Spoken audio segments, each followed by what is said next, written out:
we saw this past weekend that the protest by NFL players that's spreading all over the league. You had players on multiple teams standing, interlocking arms, taking a knee, and some of them even raised a black fist with black gloves, protesting the racial injustice in America against black people. And so now what you see, Colin Kaepernick has lit a fire to most now these NFL players. A lot of them will no longer ever go back on the mental and spiritual and psychological plantation of white supremacy in America. They've now come off that plantation and are rejecting America's anthem because everyone does not enjoy the freedom this country claims to promote. How much they make, Quanell? Here are guys that are making millions of dollars, and they all want to look like poor black Americans. And so they get down on one knee during the national anthem. You know what you do in this country? You stand up, just like they did the Seattle Seahawks. I appreciate what they did. They locked their arms, but they stood up,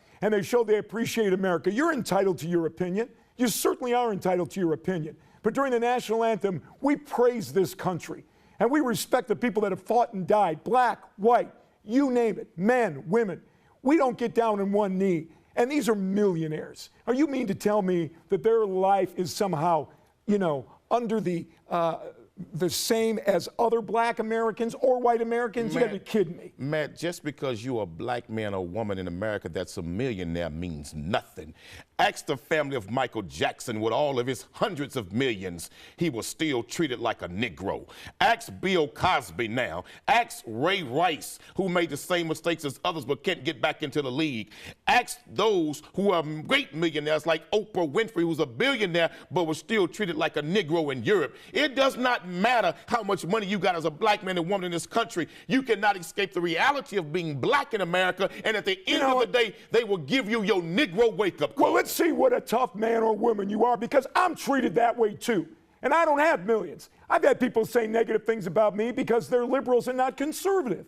I've had people mock me because of my race too, Quanell. Matt, people mock you because you're not liberal and conservative has nothing to do with the human degradation and the genocidal practices that was accepted by law against black people in America for almost 500 years. This is 2016, and these black men and women are now making millions of dollars because in 2016 and now, black men and women are treated the way they should be treated. So those of you that are successful, stand up and say, hey, this is how you do it. Let me warn black folks who are millionaires.